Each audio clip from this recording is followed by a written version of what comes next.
Bonjour, c'est Christophe, bienvenue dans cette vidéo. Donc Christophe Wiegert de réussir dans le cinéma.com. Nous allons continuer donc la formation comment devenir un gagnant des castings facilement et rapidement. Vous allez vous voir un autre aspect du problème de réussir ces castings. Ceci est la 4e vidéo qui fait suite à la 3e vidéo que voici ici, d'accord? Donc si vous n'avez pas vu les 3 premières vidéos, je vous invite à les regarder parce que ce sont des vidéos étape par étape. On a appris l'apprentissage du texte, on s'est posé la question de savoir pourquoi faire du cinéma. Maintenant ici, on va voir, je vais partager avec vous les 7 erreurs à ne pas commettre pendant la préparation, pendant votre préparation du casting. Parce que c'est très important de savoir ce genre de choses. D'accord? Donc, je vais faire un partage d'écran. On va aller sur mon écran et je vous dis ça tout de suite. C'est l'excès de confiance. Alors, méfiez-vous des rôles qui paraissent trop faciles.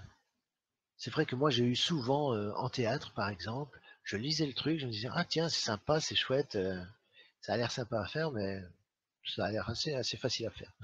Mais finalement, quand on gratte un petit peu, quand on répète plusieurs fois le texte, on se rend compte qu'il y a différentes choses à mettre en évidence, des choses très légères, très subtiles, etc. Et finalement, on se dit, ouais, finalement, ce rôle n'est pas facile à jouer. Donc, il faut se méfier des rôles qui paraissent de prime abord faciles, voire même trop faciles. Parce que bien souvent, derrière ça, on se rend compte qu'ils ne le sont pas. Ils ne sont pas si faciles que ça. Donc voilà, prenez bien garde à ça. Et alors donc, ce qu'il ne faut pas faire, c'est stresser pendant votre préparation. Parce que si pendant votre préparation, comme je disais tout à l'heure, vous stressez, vous vous bloquez, et il n'y a rien qui rentre, quoi. Il n'y a aucun mot, aucune phrase qui n'arrivera à imprimer votre mémoire. Alors autre chose aussi, avoir un jeu trop rigide.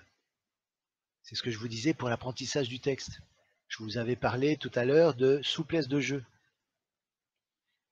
Eh bien, c'est exactement ça. Alors, à contrario, avoir un jeu trop rigide, c'est risqué de, si le réalisateur dit, tu veux bien me rejouer ça, mais d'une autre façon, mais plus de ceci, mais plus de cela, mais plus de, on peut désigner une émotion, et vous n'arrivez pas pendant très longtemps, moi j'ai eu du mal avec ça parce que bon, peut-être que j'étais peut-être un peu trop jeune, etc. Mais bon, voilà, euh, c'est euh, c'est de jouer tout le temps la même chose, de ne pas arriver à proposer autre chose. Ça, c'était frustrant parce que j'avais envie de pouvoir le faire, mais j'avais à l'époque un jeu trop rigide. Donc ça, c'est un truc qu'il faut pas dans la préparation, c'est d'apprendre un truc trop gravé dans le marbre, parce qu'après on peut plus en changer. Alors, ne pas se faire aider pour apprendre son texte et répéter. Oui, oui, oui, rester seul pendant la préparation, c'est une erreur. Trouvez quelqu'un, un ami, un collègue, un autre comédien. À la limite, si vous pouvez vous présenter au casting avec lui pour vous donner la réplique, ça peut être bien, ça peut être bon. Bien que dans le cinéma, je sais que dans le théâtre, ça s'est déjà vu que deux comédiens se renvoient la balle lors d'un casting. Au théâtre, je sais que c'est souvent le cas, ça se passe souvent comme ça.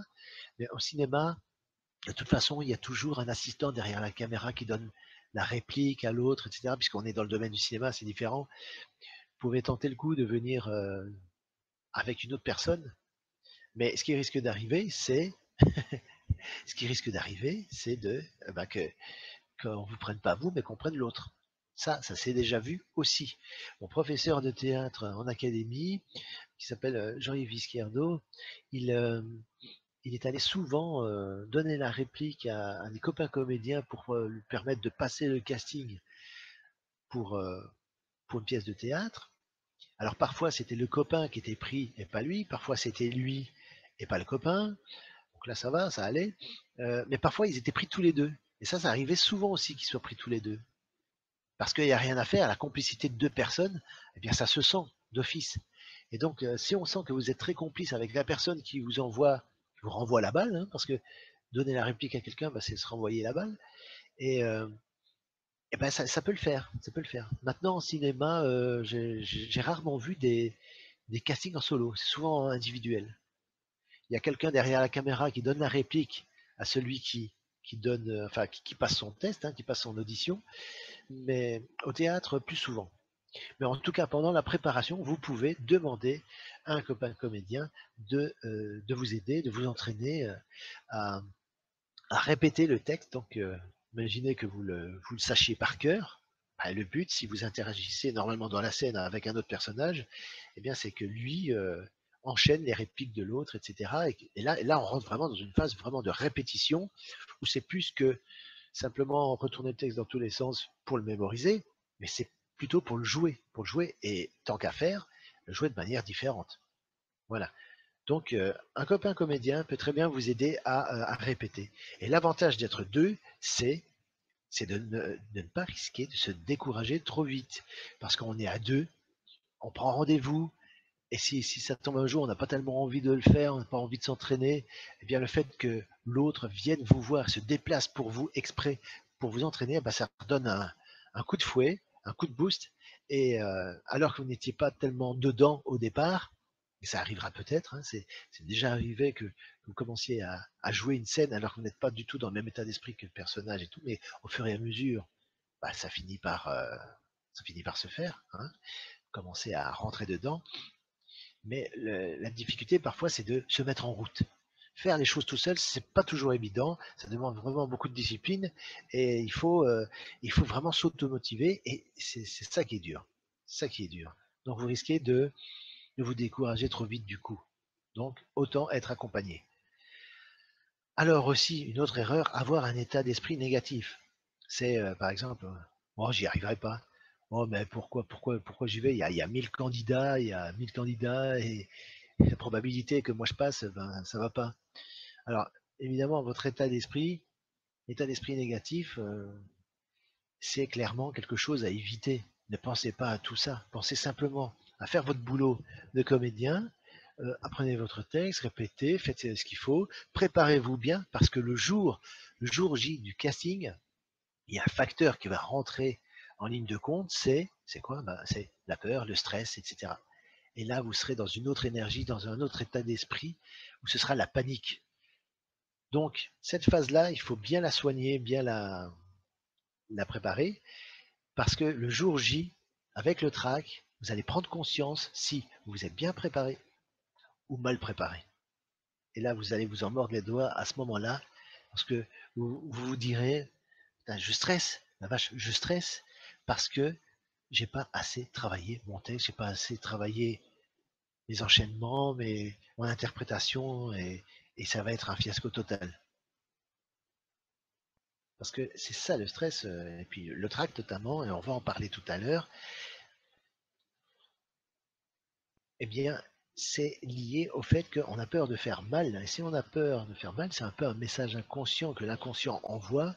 C'est, vous envoie le trac. Pourquoi? Parce que peut-être que t'as pas bien préparé ce que tu devais préparer. Et là, vous êtes encore plus mal, du coup. Voilà. Donc, l'état d'esprit, un état d'esprit négatif, c'est à ne pas avoir. Et surtout, bien se préparer, passer les différentes phases dans la préparation. Tout ce qui est bien préparé se vit beaucoup plus facilement, de manière beaucoup plus détendue pour le jour du casting, où il y aura en plus la peur après qui vient s'ajouter. Voilà, c'était donc les 7 erreurs à ne pas commettre pendant vos castings, pendant la préparation de votre casting. Cette vidéo, le partage d'écran que vous avez vu, en fait, c'est un extrait de la formation Devenez un casting winner. Là, je suis ici sur mon écran, sur l'espace membre auquel vous accédez directement quand vous vous inscrivez à la formation. D'accord? Donc, il y a un module de bienvenue, d'accord? Module 1. Là, c'est simplement pour vous souhaiter la bienvenue dans cette formation. Et je vous explique, en fait, tout ce que vous allez voir. En fait, module 1 dans la formation, module 1, c'est introduction plus le plan de la formation, d'accord? Module 2, là, on passe directement aux choses essentielles. C'est préparer votre casting. Il y a dans ce module-là, déjà, c'est subdivisé en 3, 4, je regarde, 5 chapitres, parce qu'il y a différents aspects à aborder justement pour ça. et je vous dis tout dans cette formation, en fait, devenez un casting winner. Donc, module 2, préparez votre casting. Donc, ça passe par l'apprentissage du texte, etc. La diction, pourquoi avoir une bonne diction, c'est très important aussi. On fera d'ailleurs une prochaine vidéo à ce sujet-là. Ce sera sûrement la vidéo 5, la prochaine que j'aurai à partager avec vous, c'est-à-dire un exercice pratique pour améliorer votre diction. Donc, restez abonnés à ma chaîne YouTube. En passant, je remercie les plus de 400 abonnés, donc ça monte en flèche carrément. Merci aux plus de 400 abonnés sur ma chaîne YouTube. Ça me fait très plaisir. Je vois que vous mettez des commentaires, vous posez des questions et je ferai une petite vidéo de 2-3 minutes pour répondre à chaque question très prochainement. Voilà, c'est promis. Parce que voilà, je vois que vous êtes très actifs et vous posez des questions souvent très pertinentes. Donc, continuez comme ça parce que ça m'encourage à faire plus de vidéos et à contribuer, à vous aider à progresser encore davantage pour voilà, devenir un acteur vraiment à long terme. C'est pour devenir acteur et faire du cinéma. Voilà.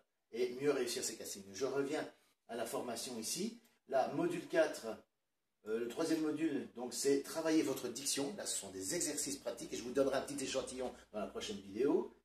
Vous allez voir, c'est très amusant à faire d'ailleurs. Module 4, gérer votre trac. Le trac, qu'est-ce que c'est? Par quoi c'est provoqué? Comment se protéger contre le trac? Tout est expliqué dans ce module, le module numéro 4, gérer votre trac. Alors le module 5, ça c'est vraiment la valeur ajoutée de cette formation-là, parce que je vous fais bénéficier des deux côtés de la barrière. Je suis comédien, je suis acteur. Pendant des années, quand j'étais plus jeune, quand j'avais de 20 à 25 ans, je faisais souvent des castings, j'étais souvent frustré de ne pas savoir pourquoi j'échouais. Et c'est quand j'ai commencé à devenir réalisateur, à réaliser mes films, que j'ai commencé à comprendre les choses. Parce qu'il y a deux points de vue, le point de vue du comédien et le point de vue du réalisateur. Je vous explique tout ce qui rentre en complémentarité, c'est-à-dire ce sont deux points de vue qui peuvent se compléter, mais qui peuvent s'opposer totalement si on reste borné sur son point de vue d'acteur uniquement. Donc module 5, les deux côtés de la barrière. Le module 5 s'appelle les deux côtés de la barrière. Pourquoi? Parce que je vous montre comment pense un comédien quand il passe son casting, mais je vous montre aussi comment un réalisateur pense, et il pense souvent de manière globale et générale, et ça va vous aider à relativiser les choses et à prendre du recul par rapport à l'enjeu de réussir son casting pour avoir un rôle et être plus détendu par rapport à ça. Donc, module 6, comment s'habiller pour un casting. Alors, ce n'est pas pour vous donner des leçons de bon goût en vêtements, etc. C'est simplement parce qu'il y a une façon de s'habiller vraiment optimum pour vous permettre de ne pas être gêné dans votre jeu pour faire votre bout d'essai lors d'un casting. Alors, je vous dis tout dans ce module-là, numéro 6, comment s'habiller pour un casting. Alors, module 7, éliminez vos concurrents lors du casting avec une méthode que j'ai nommée la méthode SHT. C'est une méthode très puissante qui permet de faire basculer la balance de votre côté. Si le réalisateur qui voit les bouts d'essai de tout le monde hésite entre vous et une autre personne, grâce à la méthode SHT, ça va éliminer cette personne-là d'office et c'est vers vous que se portera ce choix-là si vous suivez vraiment à la lettre cette méthode. Et tout est expliqué dans ce module numéro 7, éliminez vos concurrents lors du casting. C'est une méthode vraiment très puissante et franchement, ça vaut son petit pesant d'or par rapport à cette formation-là. C'est vraiment capital. Il y a même des acteurs et des actrices qui utilisent cette méthode-là sans même s'en rendre compte. Mais du coup, ça fonctionne parce qu'ils sont tellement spontanés, tellement naturels que ça fonctionne. Simplement, moi, je vous propose de ce que vous ne maîtrisez pas, de devenir professionnel au point de le maîtriser et d'en faire vraiment une méthode que vous pourrez utiliser à gogo autant que vous le souhaitez lors de vos castings. Donc voilà. Module 8, conservez votre motivation après un refus. Alors c'est subdivisé en plusieurs chapitres aussi. C'est différents modes de pensée. C'est plus une façon de penser, une façon d'appréhender les choses. D'ailleurs, toute cette formation-là est une façon, ça va vous transformer complètement dans le sens où vous allez relativiser, si ça ne fonctionne pas, vous allez relativiser, vous n'allez pas vous contenter d'un casting, vous allez en faire plein. Et dans la foulée, vous allez en réussir beaucoup plus, ça c'est certain. Mais en plus de ça, en plus de ça, si jamais bon, bah, le choix c'est porté sur quelqu'un d'autre, eh bien, vous n'y êtes pour rien finalement, et tout est expliqué dans ce module numéro 8. Et ça va vous aider énormément à relativiser un refus et pas le prendre à cœur et le prendre pour vous-même et avoir envie de se jeter par la fenêtre simplement parce que vous n'avez pas eu le rôle. Voyez? Donc, vous serez beaucoup plus serein. Module 9, mettons fin à quelques clichés. Il y a quelques idées toutes faites et des idées reçues que je développe ici et je tords le cou à ces clichés parce que je montre que bah, c'est totalement faux. Ce sont des pensées limitantes, ce sont des freins qu'on vous inculque depuis tout jeune pour vous faire croire que le cinéma, bah, c'est pas pour vous, alors qu'en réalité, je ne veux pas dire que tout le monde peut faire du cinéma, mais à condition d'avoir la vocation, d'avoir la passion de le faire et tout, oui, effectivement, on peut le faire. Si on met fin à ces clichés-là et qu'on arrête de penser avec ces pensées limitantes qui freinent énormément l'évolution de quelqu'un. Voilà. Et le numéro 10, enfin le module numéro 10, voilà, vous avez réussi votre casting, bravo. Et là, je donne un ultime conseil, un petit truc à suivre avant de commencer le premier jour de tournage. Voilà, c'est pour clôturer la formation et c'est une façon de vous souhaiter bonne route et bonne continuation. Après la réussite du casting, qu'est-ce qu'il faut derrière, il faut assurer au niveau du tournage. Et là, je donne une petite recommandation à la fin de cette formation. Voilà, donc c'est une formation en 10 modules et vous accédez à cet espace membre dès que vous vous inscrivez à devenir un casting winner. Donc vous aurez le lien sous cette vidéo si vous voulez vous inscrire. Et n'oubliez pas qu'une formation en ligne payante évidemment, mais en ligne, vous pourrez la suivre de chez vous. C'est un accélérateur pour aller directement aux choses essentielles et vous permettre de passer à l'étape suivante et de devenir un pro des castings, tout simplement. Mais voilà, tous les conseils qui sont dans cette vidéo-là, vous pourrez les trouver sur Internet. Vous pouvez les trouver aussi en partie sur ma chaîne YouTube totalement gratuitement. Pour ceux qui veulent se contenter du contenu gratuit, il n'y a pas de problème. Simplement, sachez que accéder à la formation, c'est avoir toutes les informations très rapidement et pouvoir évoluer plus rapidement. Et c'est déjà un pas vers la suppression de vos concurrents parce que vous allez passer aux actes et avoir recours à une formation qui va vous avantager et vous donner un bon coup d'accélérateur dans votre évolution. Donc vous êtes déjà, en vous inscrivant à la formation, vous êtes déjà sur le point d'éliminer vos concurrents qui, eux, se contenteront du contenu gratuit et qui, peut-être, se contenteront simplement de regarder ces vidéos sans jamais passer aux actes. Tandis que vous, si vous passez aux actes, vous allez être drôlement avantagé et vous éliminez déjà vos concurrents. N'oubliez pas qu'en participant, en vous inscrivant à cette formation, l'investissement que vous mettez dans cette formation, parce que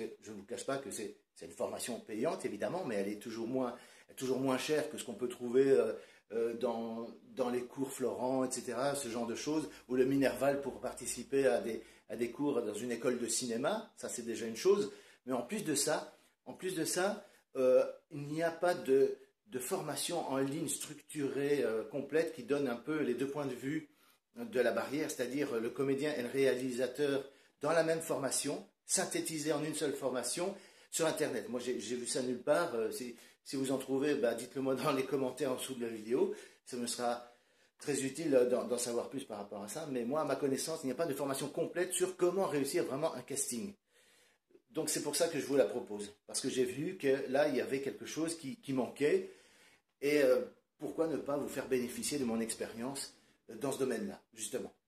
Donc voilà, bienvenue dans cette formation à ceux qui vont passer aux actes et à ceux qui vont s'inscrire directement. Ou sinon, pour les autres, je vais préparer la vidéo numéro 5 et on fera des exercices de diction ensemble. Je le ferai avec vous. Et là, ce sera pour une fois une vidéo dans la pratique. Excusez-moi.